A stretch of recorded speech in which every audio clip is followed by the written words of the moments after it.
Ho, Oh, ho, ho. Santa, where have you been all my life? My beard's dark. Your beard's yeah, I see black streaks in your beard. So that Those was are natural, unlike some people think. right. The beard doesn't lie. Unless you want to dye your beard. No, I do not. No, I got the nice black streaks going. It looks cute. I like Mhm. it. So, Oh, welcome everybody. It's the Friday show. We're simulcasted on Facebook, YouTube, Twitter, and Twitch. Hey, hello, everybody. exciting day, Yeah, long day. that was. This is our long day. This has been an extremely long day. That was not my package, by the way. Yeah, all right. Dang. That's good. So I'm already having a little bit of the holiday chaos setting in around here. I was just telling Phil before we came on, I just saw the craziness going on. You know, the holidays starting already. Just, Holidays are with crazy. we have company coming in, family coming in, my daughter coming home, gifts arriving late, blenders blowing up. So, in the middle of all of this cooking this week, literally, did I send you a picture of it? Of what? My Vitamix just Oh yeah, exploded and died. That was really sad.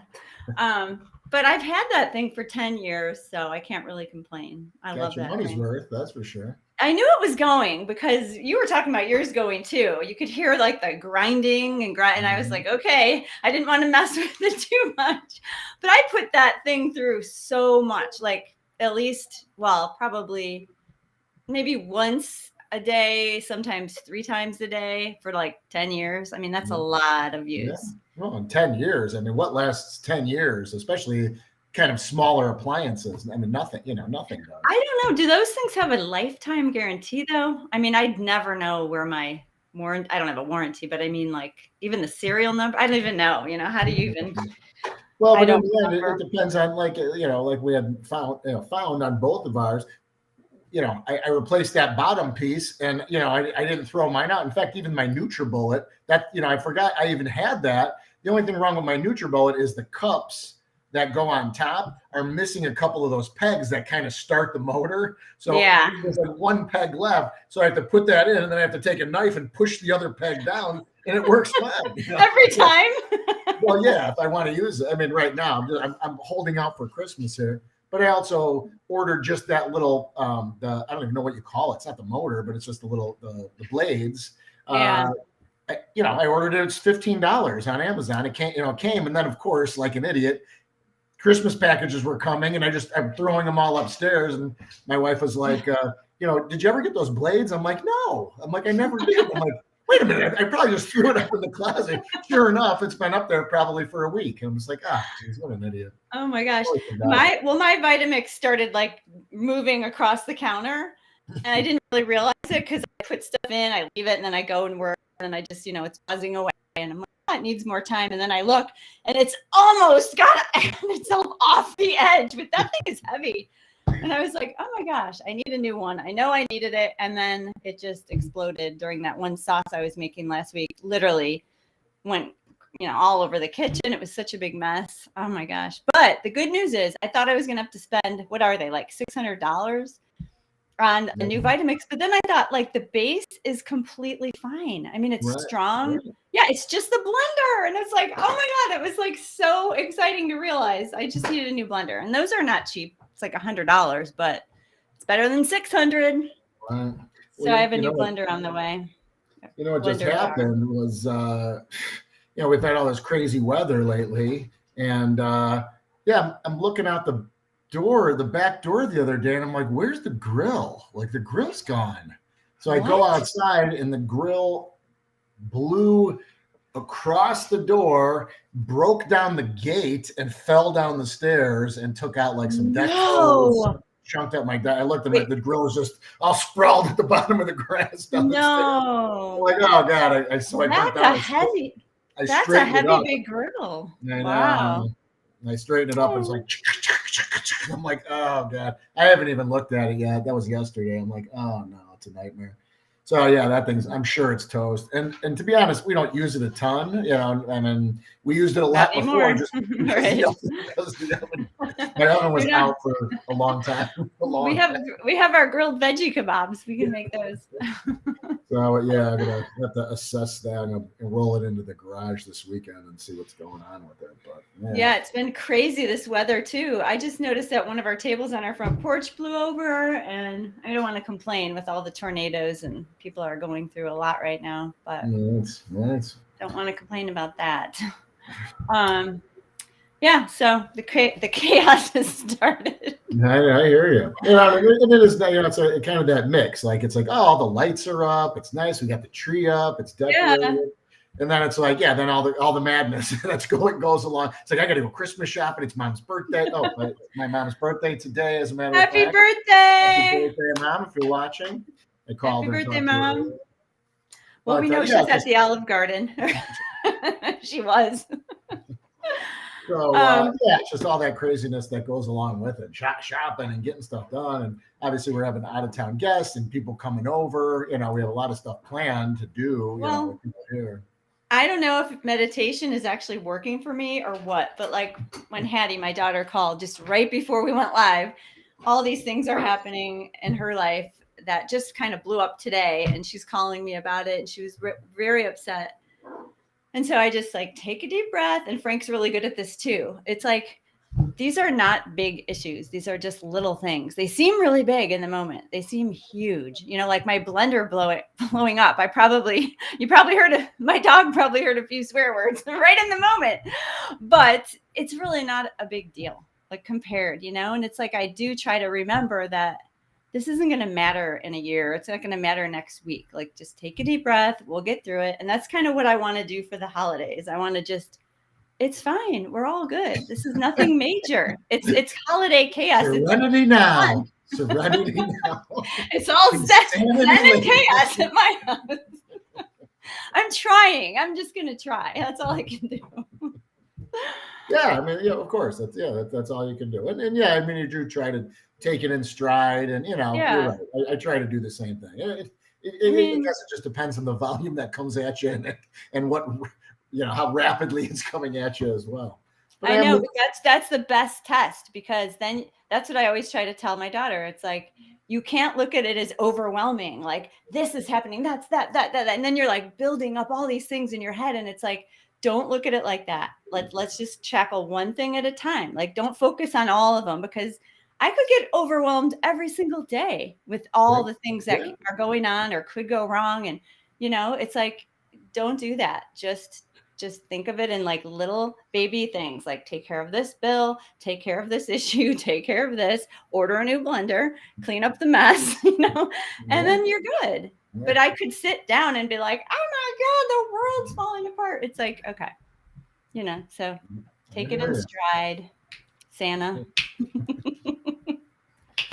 So I do want to just say thank you. Just our members, our private Facebook group just hit 2,000 members the other day. It was awesome. That's exciting. Yeah, that was great. I appreciate a lot of people. Everyone. Yeah, everyone who posts, if you post pictures, if you like stuff, you comment, you answer questions, whatever it is, even if you're just there kind of lurking and watching and absorbing, we appreciate everyone that joins the group. You all kind of make it what it is. And it's growing. It's been great. It's been a great experience to get that thing going. And if you'll notice, like when somebody makes a post, it really does inspire people to do it, to try it. Like somebody made the turtle brownies, and then they posted about it, and then a bunch of people tried them. And it's like, I wouldn't have thought to do that unless somebody else did it, and I love that. This just happened with something else. I thought you commented on it. Like, I love when that happens. Yeah. Somebody made something and somebody else said, I'm going out right now to buy the ingredients. It's like, we love that. I mean, yeah, it's exciting. And that's what your posts do. It inspires all of us, ourselves too, to like make things, try things, just getting our head back in the plant-based game, like, oh, I could have that. You're always inspiring people. Well, it's So funny with those turtle brownies, and someone came in. It's like, oh, I have all the ingredients too. It's like, oh, it's a super bonus. It's like I don't even have to go shopping. Everything's here to make whatever it is. And I love when well, that's the great thing about eating this way too. Don't you feel like you mostly always have most of the stuff? Yeah, I unless mean, it's a yes, major ingredient, but yeah, I run out of like cashews a lot. I run out of things, but we mostly have all the stuff. I always have tahini. I always have, cashews. I always have dates, I mean, that's the great thing. If you guys start to get to know our recipes, it's like all the same stuff mixed up in different ways, a few new things added to the mix, but smoked paprika, that shows up all the time. If I'm ever at the store and I'm running low, I always pick some up. I know I'm going to go through it.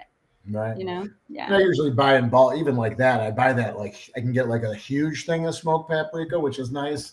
But yeah, a lot of those things I will buy in bulk because I know that I go through them, that quick. Someone You're good at that bulk buying.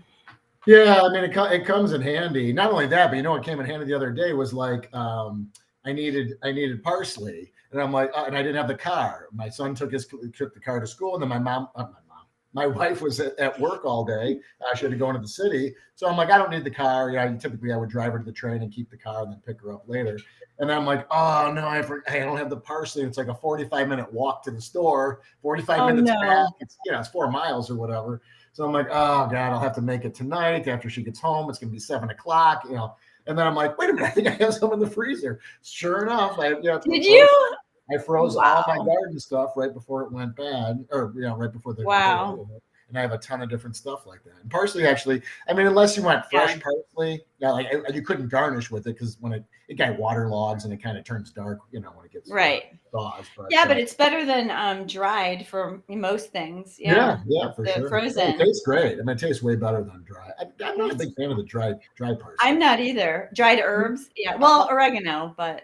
Yes. Well, although if you fresh oregano as opposed to dried oregano on something where it's fresh, man, oh man, I love fresh oregano.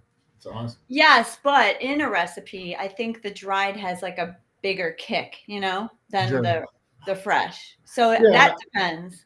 But topping for sure. Yeah. So all the things we're learning. We are learning. I mean, I think I'm learning every week with all the new recipes. It's really fun. All right. We'll go. We'll go right to the meal plan. Let me. So, if you are just joining us and you don't know, we just launched the meal plan. We launched the weekly meal plan every Friday. I can hear me kicking back from your mic there. Mine?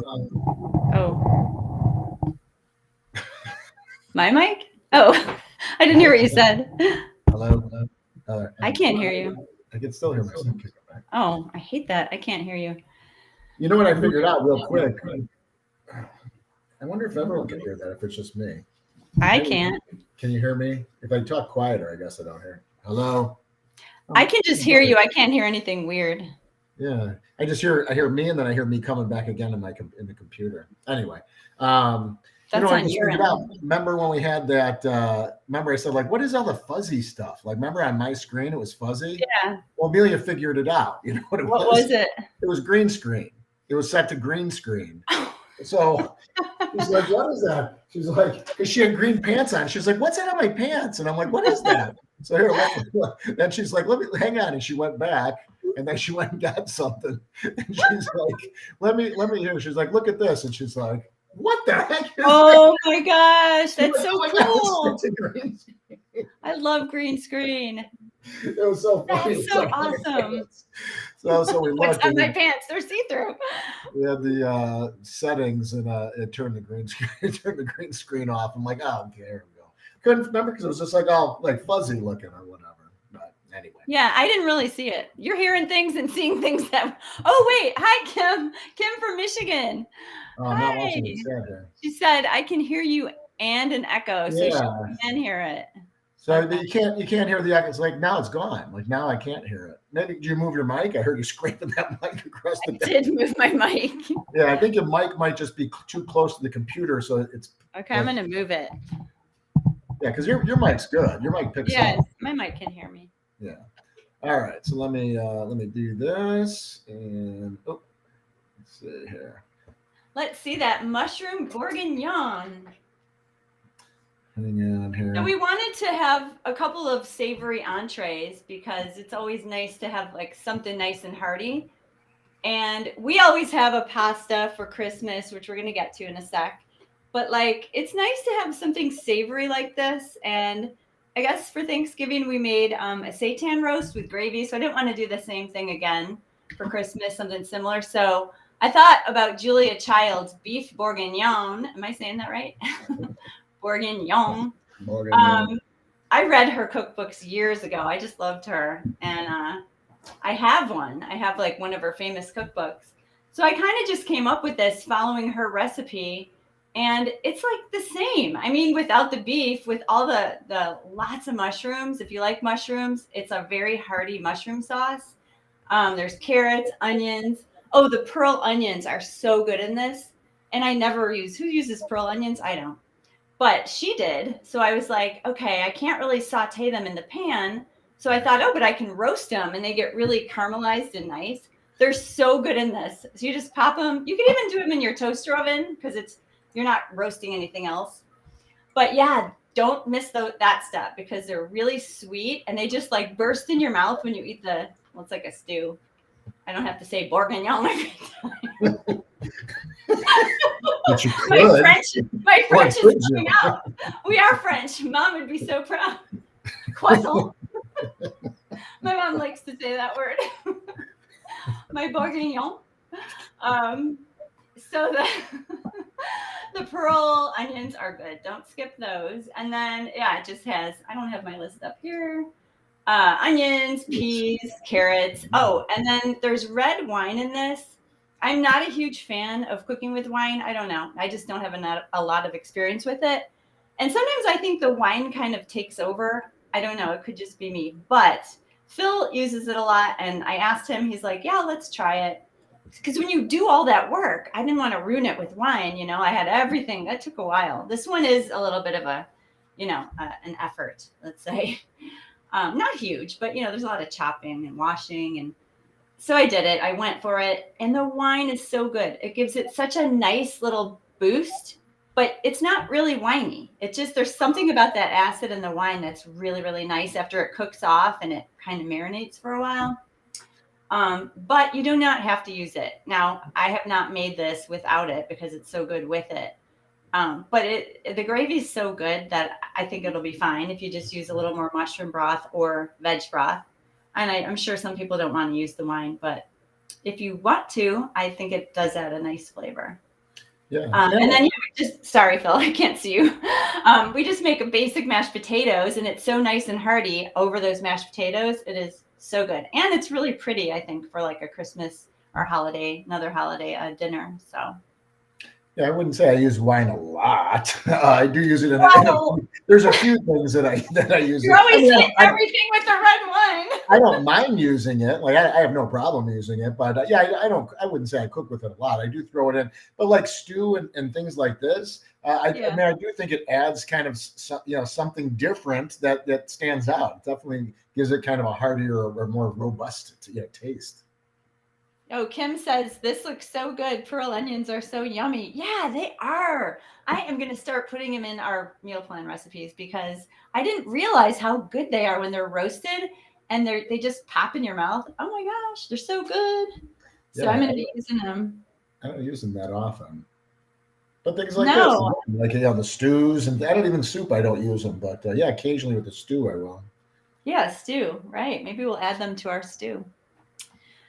Okay, I guess that's all I have to say about that one, unless you do. Oh, no, you could also, we use cremini mushrooms, but you can use a mix. I think a mix of like wild mushrooms would be really good, or any other mushroom, I think, would be awesome in this. So you don't have to stick to cremini.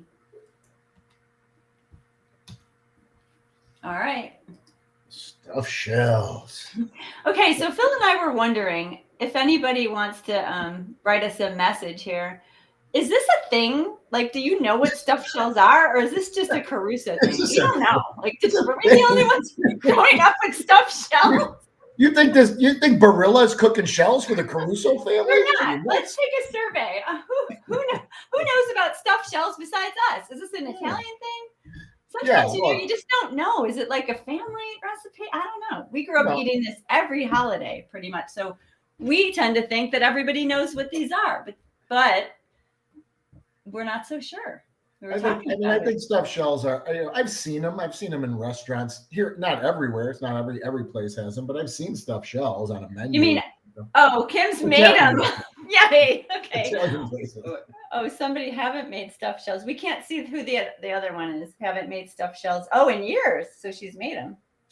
Yeah, so I don't think, I mean, Or again, he. like you can get them in any food store. They're right there with the manigot, there with the lasagna noodle. Like they're there. People make them. How they Yeah. stuff them could be a different. There might be a thousand different ways to stuff them as well. Okay, well, you tell them about your creation. First, it was my creation, and then you took it to the next level. What we stuff ours with. So we typically stuff it with the ricotta cheese mix, and we have that on the site, and has parsley and nutritional yeast and some spices, which that's one of those things that I tasted, and I really can't tell the difference between that and regular cheese that we make. I've had various people in my family try them, same thing. They feel like it tastes the same. So the only thing that I did with these was I added I knew I needed more than a basic recipe. So instead of just doubling it, I added a block of its silken tofu just to see if I can get it to come out creamy. And what happened was creamy, yeah. It was like divine. It was awesome. I mean, the cheese just comes out so good. I mean, wow, that is, see, we get excited about this stuff because it already was so good. And you guys have heard us talk about this before, the tofu ricotta on the site. You could put that in anything. It's going to be delicious. But when he added that silken to the mix, it just gave it a layer of creamy goodness that is like divine, like he said. It's super light and tasty. Man, it is like the dairy cheese of our childhood. Like we had this, like I told you, every holiday. I can't tell the difference at all. I can't wait for Mom to try them when she comes. Right. That's so exciting. I'm always so eager for someone who, like Mom or like Uncle Billy or Mary Ann, someone who eats this at Carol, someone who eats it all the time or has it that knows the difference, and then get the feedback. Of course, I'll be crushed if they're like, this tastes nothing like it. Well, yeah, I mean, sometimes I do wonder that. It's like my friend said that to me once when I was raving about ice cream. I don't care. I didn't take this personally, but I was raving about some ice cream because I do not eat vegan ice cream often. And I had some, and imagine how sweet that is for me. So I was like, I don't know, it was like some oatmeal something or other. It was so good. And I was just giving myself a treat. I'm like, oh my gosh, this is so good. And she looked at me. She's like, how can you eat that? She goes, obviously you haven't had a real ice cream in a long time. And I laughed. I don't care because, we hear these things all the time. But it did make me kind of think, because your taste buds do change. Sure. So it did make me think like, well, she has a point. I mean, I'm glad they changed. I don't want all that sugary oil palate anymore for sure.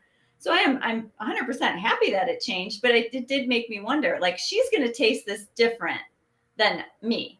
And so like this friend, she had our pizza with the almond parm, and I was raving about it because I love it so much, thinking, oh, it's going to be awesome. She liked it, but it was more of like it's good, oh my God, it's so good. So don't get your feelings hurt if they don't I don't rave about it, because it is good. Darn it. In the end, it's about me. It's about how I think it tastes. So if I think it tastes, and again, I don't make things and say they taste good just because to say they taste good. I mean, there's things that I make that taste terrible, and it's like, all right, we'll scrap this. I just made, I was in the kitchen yesterday, and one of the things I was making, although it's funny because Amelia, my daughter, came home today and I was eating it for lunch because I'm not going to waste it. And I'm like, it came out a little bland. And she's like, are you kidding? It's not that she said it was delicious, but she's like, there's a lot of spices in it. And I'm like, it doesn't seem like there is though. Like but it wasn't the volume of spices. It just was, there wasn't enough salt in it. There just wasn't a few things I was looking for it to taste like. Well, I'll just say I was trying to make chorizo crumbles, using like our basic crumble recipe and, creating chorizo. Sorry, that package I told you about? That's what I'm looking. I think it might be here. I might have to run down and grab it. All right, go get it. That's fine. I can't leave the package on the porch because this is an important gift. Porch pirate season. It could be an Uber Eats driver. I'm not sure. He's digging around for something. Get my package. I'm sorry. I wanted to talk about that. Sorry, I just can't let him.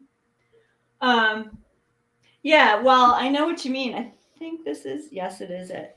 I made that shallot vinaigrette when I made that. Mhm. I must have made that 4 times and it just, no, it wasn't good. And that is why we're doing this for you meal planners, because you don't have to do that.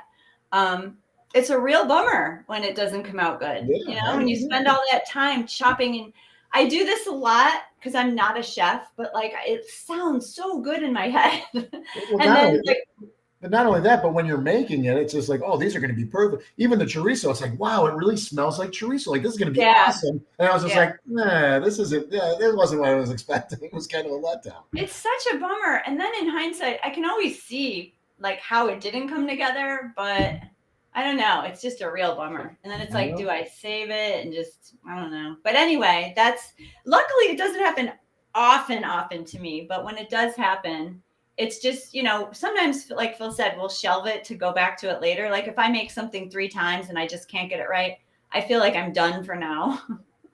But then that shallot vinaigrette, wow, the way that came about real quick. Are we going to get to that later? Oh, yeah. I had made a recipe for my cooking class years ago, my Ruby cooking class, when I learned to cook plant-based. And I was thinking, oh, that would be good with this. And then, I like altered it, added a few things to it, made it sweeter, and it came out fantastic. So we'll get to that later. But yeah, that was one of them that was tricky. And sometimes it could be so simple, like a salad dressing. Vinaigrettes are not easy though. Even like the classic French vinaigrette, there is like a system to that. With the emulsifying and the mustard, think about it. Even that is like a kind of a tricky thing. Okay, Yeah. I'm gonna go grab my package. I'll be All right right. back. All right. So yeah, so we, as she said, we have grown up on these shells. It was something that's always been part of part of the tradition of Christmas. We had some traditional holiday meals, but there was always the Italian flair. There was pasta in every single one. So whether it was the lasagna or shells or the calzones we're going to talk about next, there was always kind of the Italian staple that kind of stood out. And sometimes that was the main thing. A lot of times, for instance, we'd make cavatelli, as everyone calls it, and it was a project, or gnocchis. We would be it would be Saturday, and mom would be rolling the dough and cutting them up. All right. Yeah, we would spend the day making pasta, and then when you do that, it's like, oh, I can't wait to have that pasta. Like when we make cavadillas or a gnocchi, and then sometimes the main meal, like whatever it would be, a ham or a roast, it would be like, yeah, I can have leftovers for that, but I want the pasta today. Like I want the main pasta. So stuffed shells was one of those meals that we'd have just on various holidays.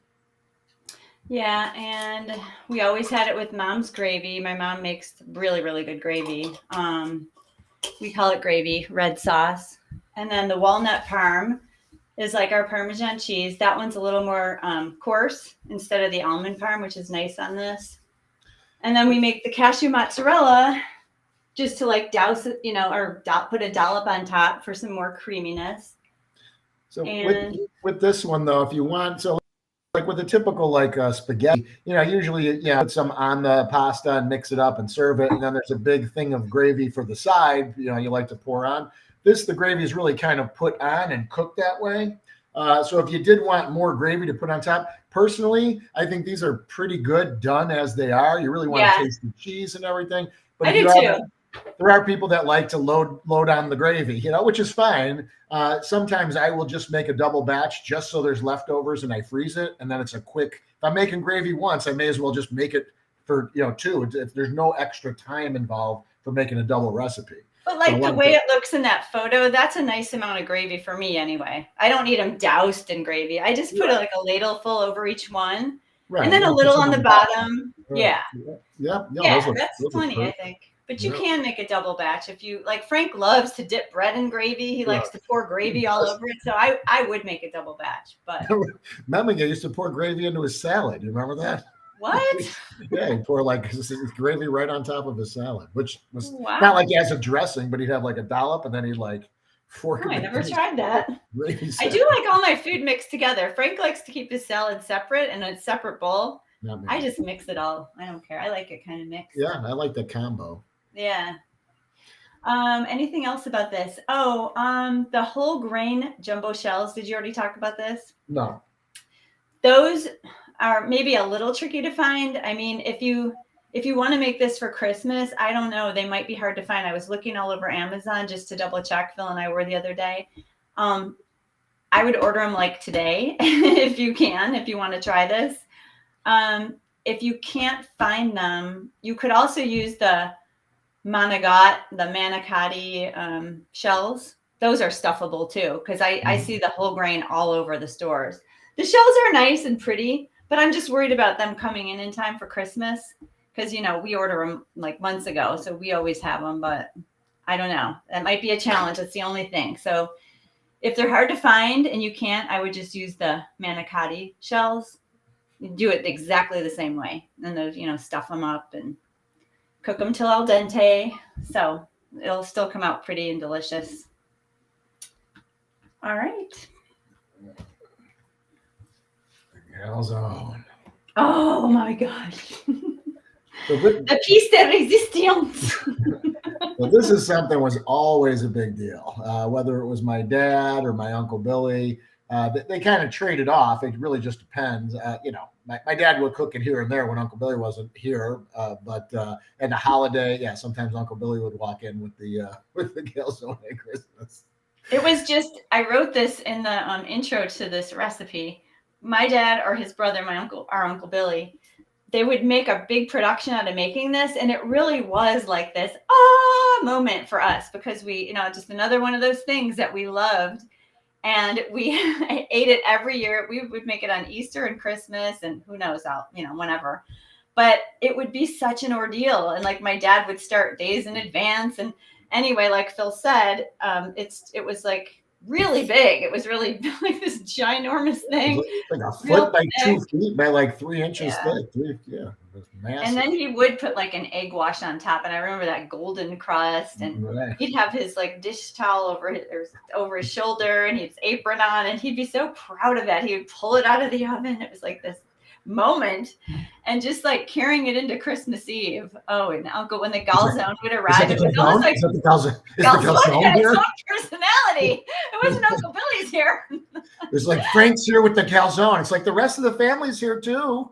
It's like the room started and the calzone came through, and we couldn't wait. We could not wait for dinner. We're all talking and chatting, and I don't know, is it an appetizer? Is it a dinner, an entree? Who knows? It's just delicious. So we would cut it in little squares, and as we're all standing around talking, eat 2 or 3 pieces of calzone before dinner.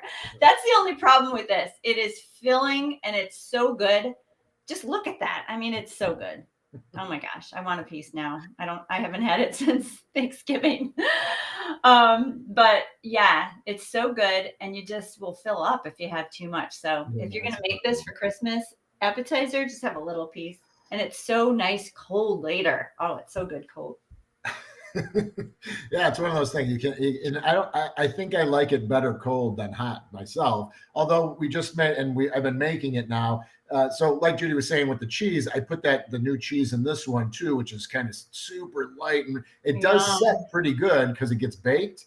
So it sets okay. Not that it sets okay. It sets perfect. You can cut it and everything. But then I took it cold, and then me and Shannon were having dinner, and I put it back in the toaster oven, and the crust got super crispy. And it got warm.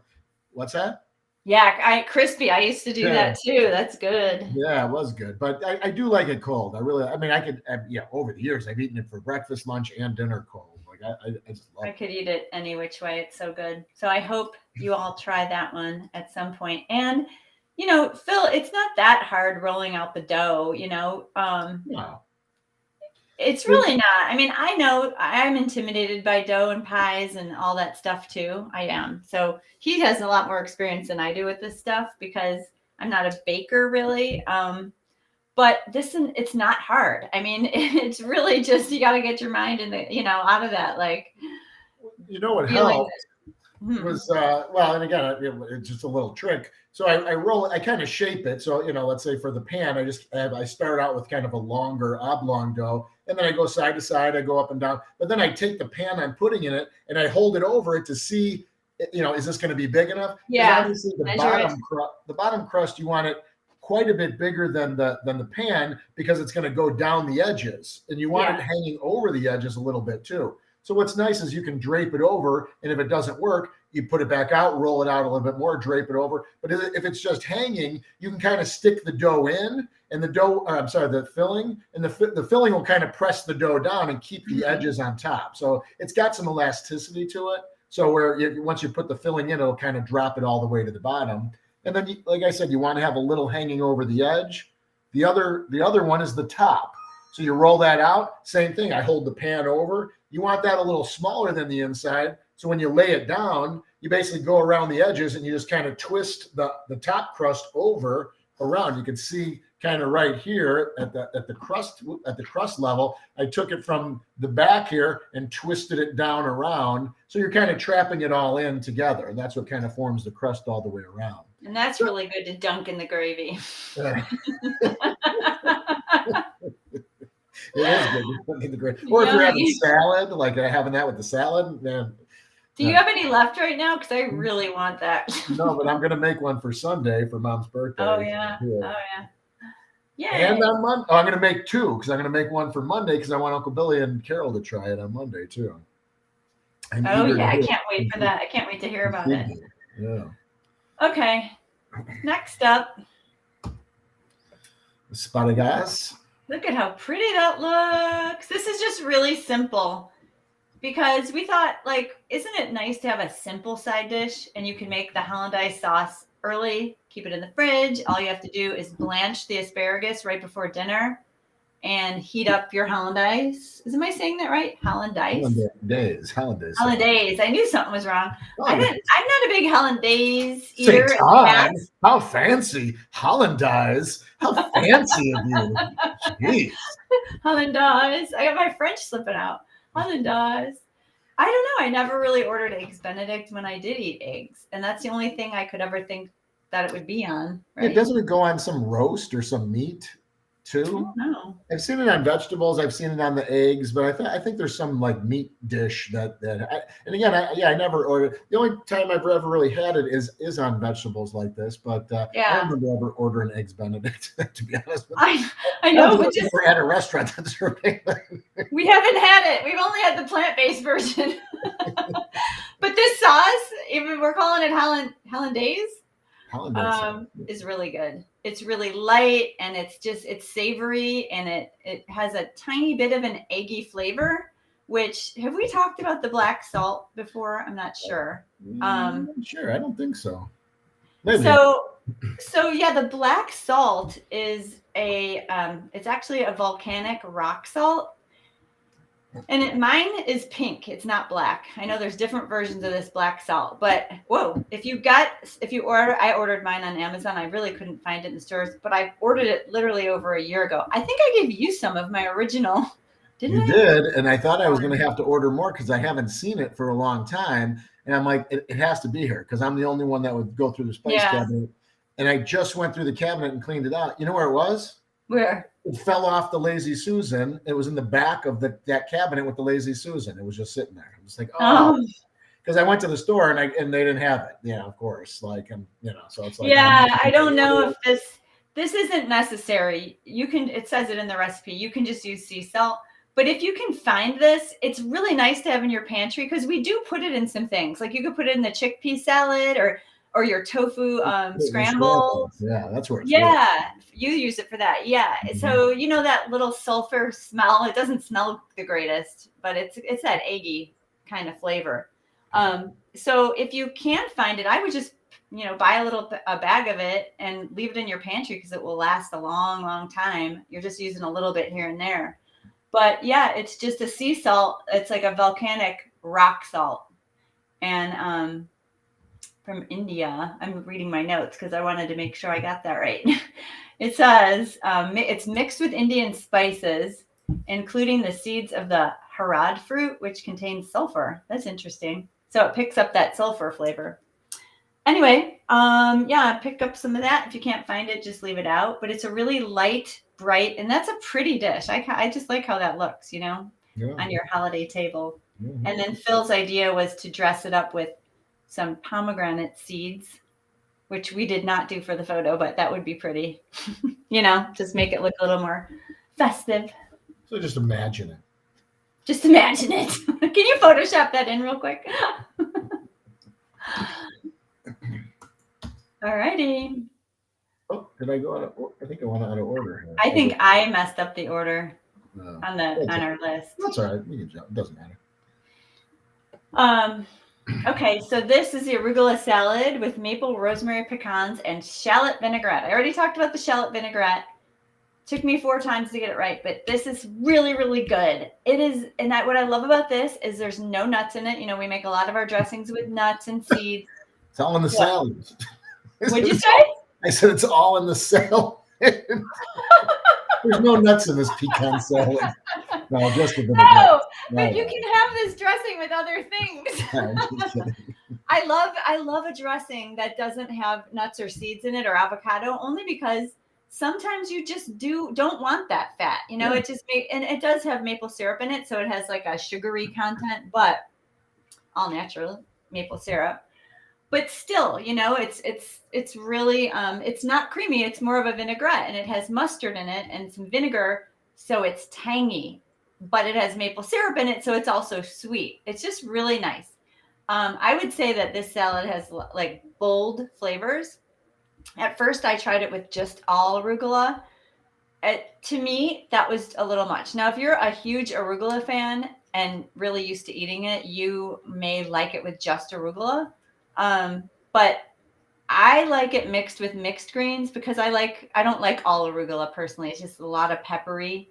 But you might like it with just arugula. You can do whatever you want, but in the recipe we say mix it with mixed greens so the arugula isn't so potent. But the peppery arugula with this sweet and tangy dressing, and then the pecans that we candy it's just such a really nice flavor. And it looks so pretty too. But like the tartness mixed with the sweet is really good. It all balances really, really well. And then we put in, it's called a fuyu persimmon. This is actually Julie's idea. And she, I never had heard of this. So I originally bought a regular persimmon, you know, the kind that are like round. Mm-hmm. And they have that really strange mouthfeel. I forgot because that's another thing we would get on the holidays. Mom would buy like persimmon.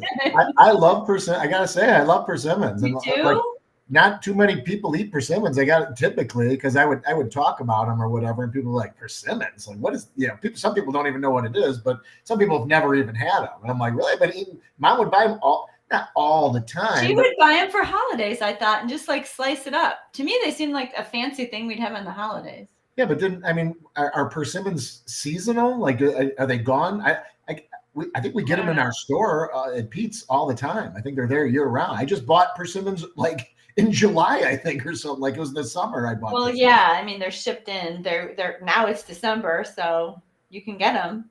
But these are a different kind. These are like a flat version, which I must have just walked by them my whole life because I never knew there was this kind of persimmon. I always saw the round ones. But this one's it looks like a smushed tomato. Yeah. Yeah, you know what they look like? The seed, the stem cap or whatever, like on top. Yeah, it's a real tough cap. Yeah. So just peel the skin off and slice them up, or I like them in chunks. You could do either. Yes, Kim just asked. She said she never had a persimmon. Are they like mango? They are like mango, and actually, mango would be really good in this too.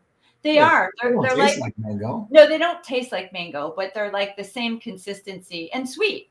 But I would say mango is like the closest fruit to these for sure. They're kind of, you know, like not slimy, but you know what I mean? They're like that kind of slippery when you cut the skin off. And they're so sweet and creamy. They're really good in this. So yeah, just buy one and try it. I love knowing that because now I'm going to probably put those in a lot more of my salads, or I would just like to slice it up and eat it. Yeah, they are, and those the ones that you're talking about. If you slice them sideways, it almost has like almost a star pattern in it, It doesn't it? does. Yeah, it Yes. is so It's so pretty pattern pretty. in it. Yeah, and it's got like the little like clear spots, or like they look like they're translucent a little bit. Yeah, that's You really do know them. of course. I'm an 8% Wow. Boo you Yeah, persimmons. They're so yeah, pretty. It's so shocking when you slice it and you see that star. You're like, yeah, what? yeah. So pretty. And then the maple rosemary pecans, we made them a little bit sweeter. So later on our charcuterie board, we have our party nuts, which are also maple rosemary. But I just felt like for this salad, these needed to be caramelized a little bit more. So if you're going to try both, you'll notice that these are a little bit more candied because that sugary is so good with all these flavors. This is a really bold, delicious salad. But And yeah, just those are real sweet pecans. And just having the nuts in there, I like that element. Like just having, instead of croutons or whatever, just having kind of that crunch in there as well. And I mean, I Yeah. love pecans. And I had mentioned before just that salad we used to get. It was like they used to do like a candied pecan, but they'd also mix it with a lot of some sort of hot pepper. So like spicy sweet pecans, and then like in the salad, which Yum. I just love that combination, like that sweet and spicy taste. And Hmm. obviously the vinegar make it pop. It's nice. Okay. So speaking of the charcuterie board, Well, I think these are like the thing in our house these days. I mean, I feel like I see them all over the internet too. It's like everybody's well, hang making on. charcuterie boards. We're Oh jumping shoot, back. I We're skipped jumping right over the backwards. stuffed Well, because mushrooms. you had them out of order in here. You just Rewind.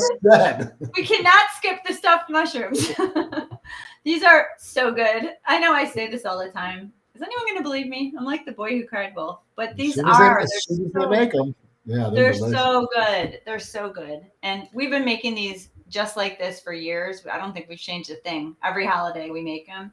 It's just our basic sausage crumbles, our almond parm, fresh parsley. You can use the larger the better. Not the what are the big ones Portobello. called?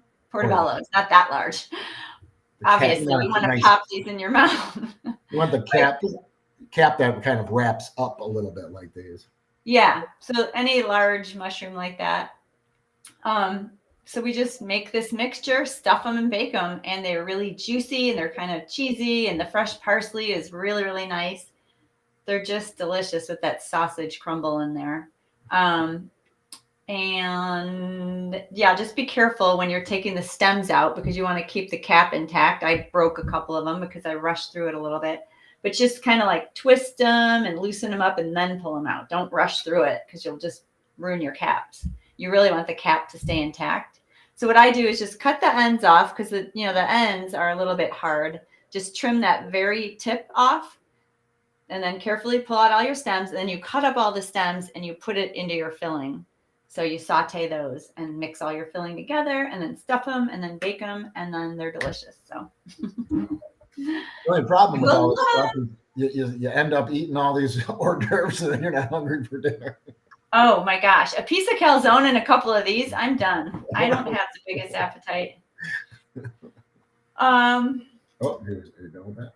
I think so. I thought I was going to say one more thing about these. Oh, you might have left. Yeah, depending on how big your mushrooms are, you may have leftover stuffing. This last batch that I just made this week, I did have leftover. I don't know. My mushrooms were tiny. So I just mixed it with some pasta, sprinkled it on top. I mean, just like all this stuff, you could just throw it in things, and it's just good. You'll find creative things to do with it in the recipe. I think I give you a couple ideas because you might have a cup of it left over, or you can just eat it. You can cut these all up and throw it in with pasta and have stuffed mushroom pasta. Just make it. That's what I did. That's what I did without the mushrooms That because sounds delicious. it's so good. No, just throwing that stuffing all over the pasta was so good.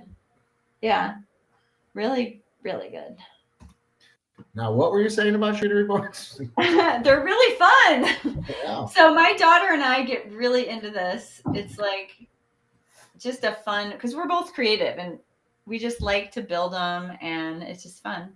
So we just always make different things and you could just, make whatever you have on hand, and we have a couple of nut cheeses on our site already. This is a new one. green onion and herb cheese spread. This one is really creamy, so it's really nice on crackers. It has green onions in it, fresh parsley, a cheesy flavor. It's kind of lemony. It's really good. So that's just nice to have on a charcuterie board, a nut cheese or two. And then Phil came up with this pineapple habanero pepper jam, and it is fantastic. So don't let the habanero scare you, because Unless you put 4. well, he made this a few times and he put 4 of them in and he was sweating. It's super. So when I tested it, I was afraid to do that because I cut it all the way down to 1. And I was like, okay, that is plenty of heat for me. And I eat hot. I do, but I didn't want to make it. I didn't want it any more than slightly hot for, our recipe. And then you could always add another one. Just add, if you want it hot, spicier. But those habaneros are spicy. They're tiny too. I know. I never really, and I grew them one year, and not thinking, I cut it up and put it in, and it was just too hot. I might have used a few, I don't remember, but whatever we put it in. But man, you ruin it then. But even in here, it was just like, well, I got the sweet going on. I'm cooking them down a little bit. I'll probably lose some of the heat. Boy, oh boy. It was delicious. I'm almost done with it. And now I've been putting it in different stuff. When I made you put it on your tacos the other day, I saw. Yeah, when I finished those soy curls, I used to scoop in there. So it was, a little bit of pineapple, a little bit of heat. I didn't have to put any hot pepper in. But geez, just on, we had some chips the other day, just the nacho chips, and my wife won't eat it because it's too hot. But I was just scooping on it. It's just like, it's so hot, but it's so good. I can't stop. One of those things where I'll just keep eating it. But I gotta say, with habanero, like, it's hot and my mouth was burning. But I gotta say that the heat goes away pretty quick, or at least it was. So I don't know if it was like, if the sugars in there are balancing it a little bit or trying to cut it down. I don't know. Just more than 5, it wouldn't really burn more than 5 minutes, but that 5 minutes was pretty intense. Oh, jeez. I don't like to go through pain like that. No, thank you. It was a little. I'm not doing that. But we cut it. Jude cut it down to 1 when she. Yeah, the 1 is perfect. I mean, if you don't like any heat at all, 0, then don't add it. I think you could probably add an orange red pepper just to give it a little peppery flavor would be nice.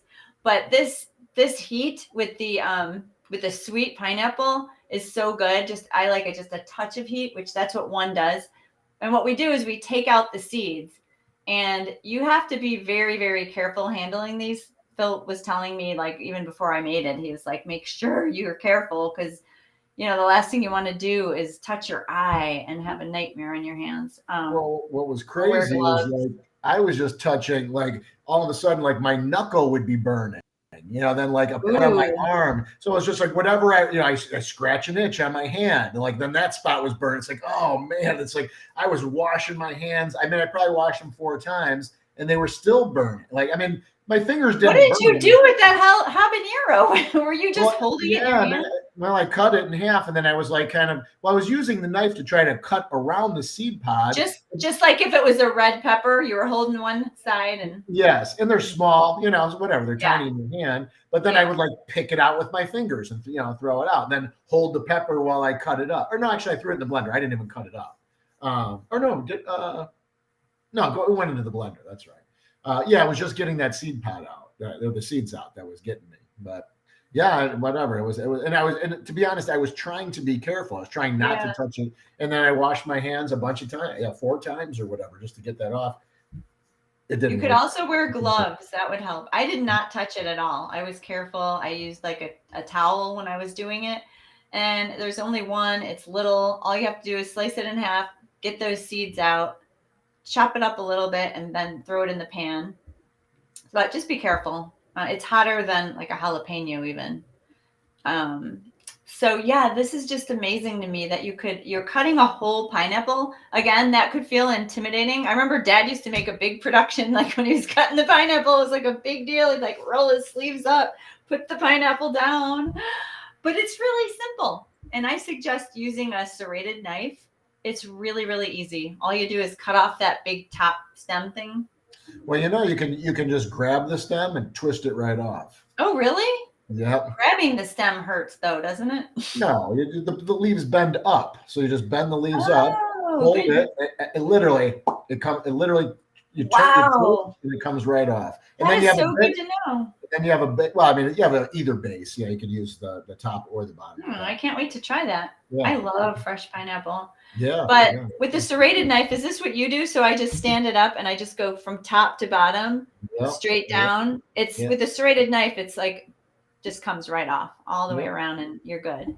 And then chop up the whole thing. I even chopped up the core because I just wanted to see if it would break down. And it really does. I did have a couple of pieces left over in the pan that didn't break down completely, but I kind of liked it. They're not hard, but you're just letting it all break down and it gets nice and it's kind of thick, but it gets soft. And I kind of smashed it with the wooden spoon.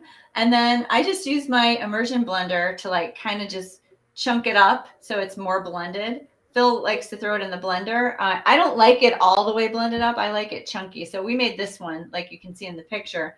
For the charcuterie board, it's nice to have a little bit of a jam, like if you're putting it on top of the cheese. That is such a good combo. Cracker, cheese, and the jam. Oh my gosh, so good. So so then just if you don't have an immersion blender, you could throw a couple of cups in your blender and put it back in and just, break it down with your spoon. And then if there are any hard pieces of core, you could just pick them out if if they're too tough. Some of them might not break down, but I kind of like them like that. Yeah, I don't use the core. I cut the core off myself. There's the cheese. We'll just go through these. We're running out of time already. Yeah, I know. We get caught up in the food. The nuts. Well, there's a lot to go through today. We talked about the nuts. These nuts are a little bit not as candied. You had them at my house over Thanksgiving, remember? And you were like, "Oh, these are nice, so nice and smooth."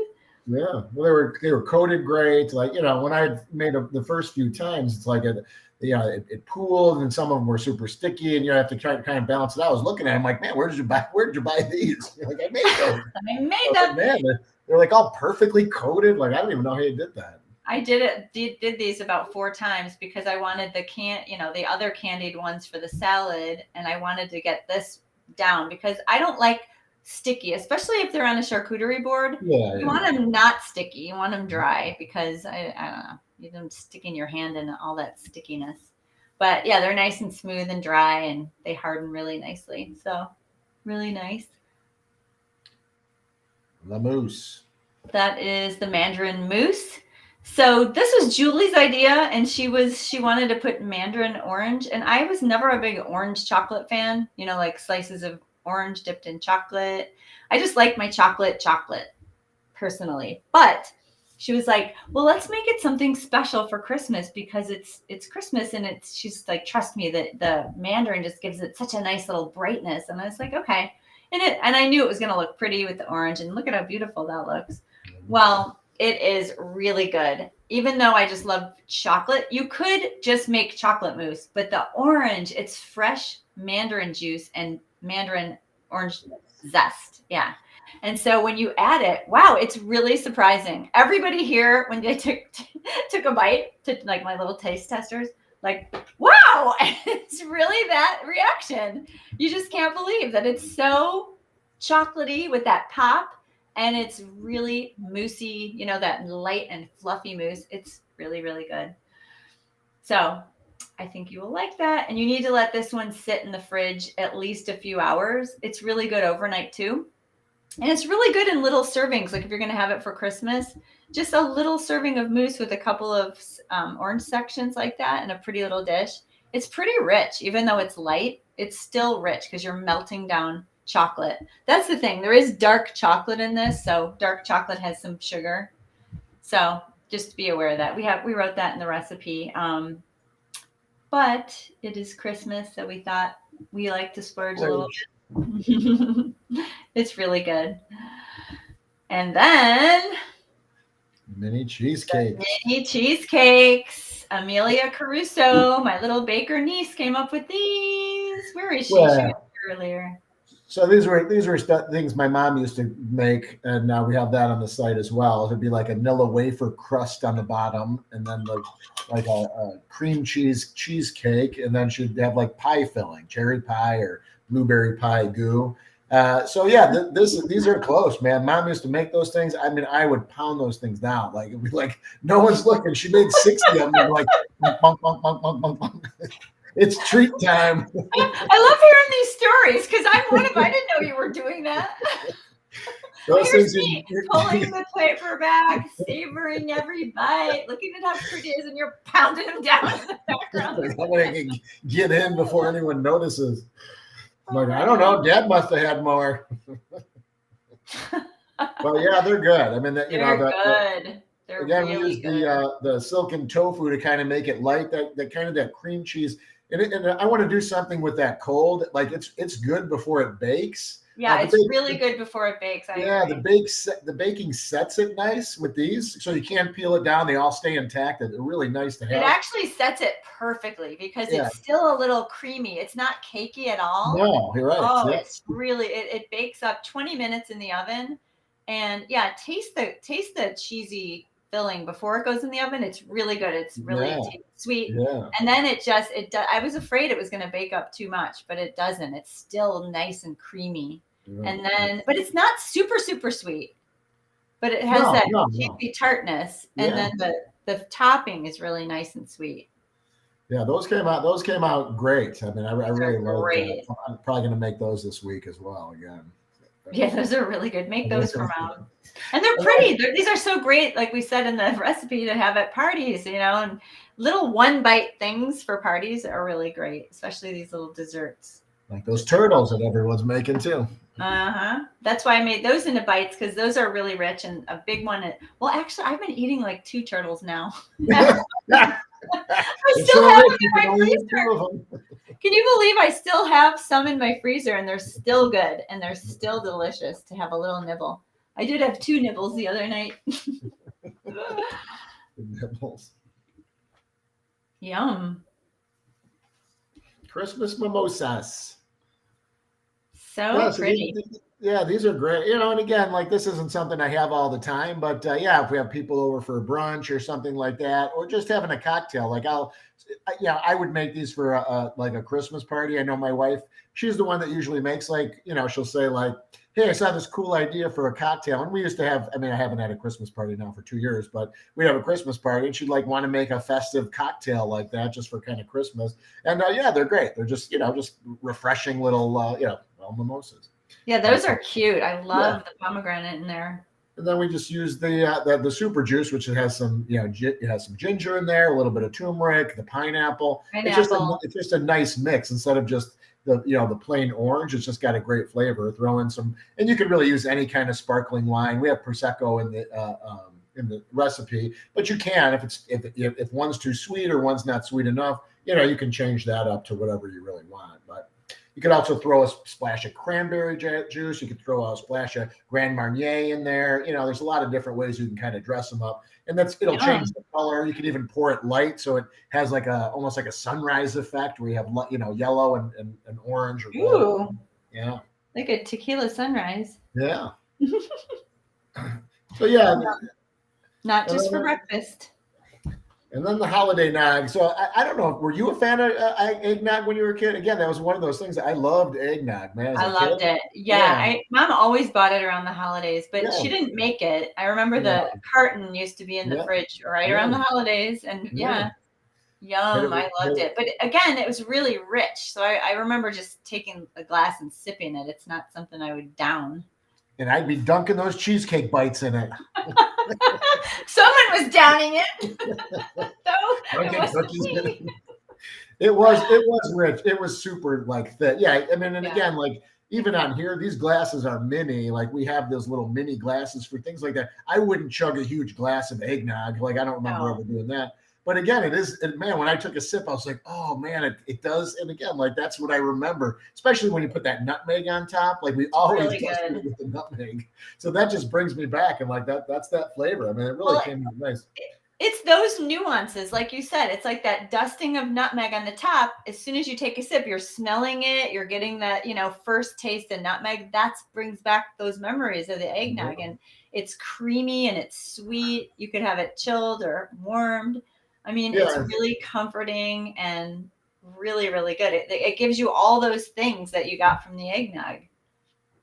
Yeah, these are it really did bring me back when I had it. And if you like, you can use less almond milk if you want it a little thicker. It came out really thick the first time I made it, so I lightened it a little bit with the milk. And if it's still too thick for you, you can add a little bit more. But yeah, I mean, eggnog is thick. It is supposed to be kind of decadent and and rich. Okay, so I have a question. Uh-huh. So another thing that happened to me this week after my Vitamix died was I started using my food processor for certain things, and I wanted to test this again, and I tried it in my food processor, and it it went all over the place. Now, is my food processor broken, or you can't put liquid in a food processor? I never tried that. I use my Vitamix for everything. Does anybody know? I mean, can you just put liquid in a food processor? It literally exploded and went all over my. I just pushed it and it went boom. I was just like, "Are you kidding me?" Yeah, I was really shocked. I don't think I ever had. I guess I can't think that I did. It's usually kind of chopping, something up, rather than trying to Yeah, blend. you wouldn't It's not use really that. designed to blend. No. It's designed to chop. Well, that's why I'm bringing it up, because I just don't use your food processor for this. I wouldn't have if my Vitamix didn't die, but I wanted to make some. I actually wanted Frank to try it, and I have a second batch down there that I'm going to have him try. But it just was not. It was like a disaster. So I was thinking, oh no, now my food processor died. When is my blender going to get here? My blender should be here. My blender jar should be here tomorrow, so I'm good. But yeah, I hope it's not. I don't think it's dead. I think it was just, you can't just put liquid in there. Yeah, I wouldn't think so. FYI. So we'll just go through these. So this is just the hollandaise sauce. These were just the extras. So as we make these recipes, so sometimes there's a component that we use as a standalone. If you wanted to make the hollandaise for something else, the recipe's on there. Same thing for the vinaigrette. We're just adding it as another dressing on the side. And the cheese. So now there's two kinds of this ricotta cheese on there: the regular, and then the extra light, the extra light ingredient. The extra light, and like we said, that's why we break out these components, so you have access. Your meal planners have access to all the separate recipes. You might not want to buy a persimmon for the salad and make all the nuts. You might want to just try it on your lunch. I'll make the shallot vinaigrette. Just there, it's separate. You don't have to go back to that original recipe. So all of our components are always going to be broken out like that. All righty, we're almost at the end here. I'm just going to run through some stuff. We don't have time. We're going to talk about some holiday stuff. We still have 2 more weekends here, so we'll. Why do we always run out of time? Well, again, there was 17 items in the menu. People are not going to stick around more than an hour. Typically, we have 3. So to be honest, the 3 takes us a half hour. We crammed 17 in another. But we're also telling stories and talking about other stuff. Somebody just said real quick, I have put liquid into mine, but there's a much lower threshold for liquids. Okay, good. That's good to know. I hope, mine, it doesn't sound like mine is broken then. Good. Just go try it. Yeah, I typically would use my Vitamix, but lesson learned. So real quick before we wrap this up, so we do have just some, I'm going to just keep the Christmas codes out here. We have the discount codes on the site. If you want to join the 28-day Kickstart, we have the Kickstart, the big group starting on January 3rd. We have about 120 people that are hopefully going to participate that reached out and so they're coming into the group. So we got a big group. If you do join the Kickstart this week and you shoot me an email, I'll give you a 2-for-1. Whatever discount you got, it doesn't matter. I'll give you another one if you want to give it away. If you have a partner, if you have a spouse, a friend that wants to do the Kickstart with you, just email me here. The replay will be here so you can pause it and get the email address. Just shoot me an email saying, "Hey Phil, I bought the Kickstart. I want the 2-for-1, and I'll give you another one for Christmas, and you can give it away to somebody." Nice. We also have the weekly meal plan, which is what we've been talking about here. So if you want to do it, we have the Christmas Blowout 21. You get not only these recipes, but we have hundreds and hundreds more recipes. And obviously every week we come out with more and more. So we just kind of keep building up the recipe box for everybody. So every week, if you're in our group, you'll see what we post. We always post for the meal planners. When we refer to the weekly meal planners, that's what we're talking about. So there are 2 distinct plans, the Kickstart and the meal plan. So if you did want to join the meal plan, we got a discount code going for the rest of the year. I believe it's what is it, $15 for up to 2 months. You get $10 off a month for 2 months. So join the meal plan. I'd love you guys. Join the meal plan. We got lots of fun things food. coming up. Yeah. I know. I feel like the food's just getting more exciting and better and better. Yeah, yeah. And I mean, geez, I mean, now, I mean, I was just looking at like my meal list of stuff I'm going to make. I know. As we had mentioned, our mom's coming in. She's going to be staying with me for about a week, and she's going to go to Jude's for about a week, and then she comes back here and then flies home. Typically, we always kind of like, oh, try and save the best meals. It's like, oh, we just made the Gouda pasta, or we just made the banh mi tacos, and that's we pull out our best stuff for them. This time it's going to be a lot of guinea pig meals. Yeah, we're not doing that this time. We got work to do. They're eating what we're cooking. But the idea is to, I mean, not only is, what I want is feedback. Like, I mean, it's great to have kind of some other mouths here just to try some new food. Also, and see what they think of it. If you get honest feedback from people who do eat meat and dairy and sugar and all that stuff, I mean, not that they eat, I'm not like judging, I'm just saying, but they do. So I feel like that would be some honest feedback, if they really like something, like you're going to test out the calzone, and that's good feedback for us. So that's what I'm going to be doing, and I'm going to warn them. You guys are going to be my testers too. They're always good about it though. When they come, they're like, we'll eat anything you make. And I can't say that the food isn't always delicious too. I mean, Uncle Bill and Maurice, when they were here, everything I made, they were like, this is fantastic. I was trying to wow them with our best stuff. And it worked. And it worked. Yeah.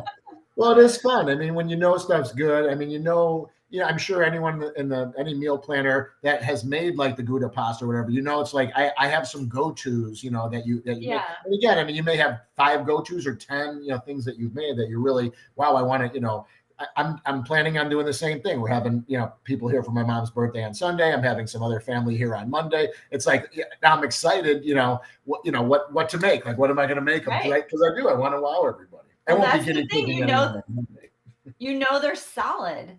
And that's what we're doing. The more you make the meals, the more you learn, and that these are solid. You can save them in your recipe box. And I mean, that's what I do. You go back to them all the time, and they're there. You got your favorites you can go back to.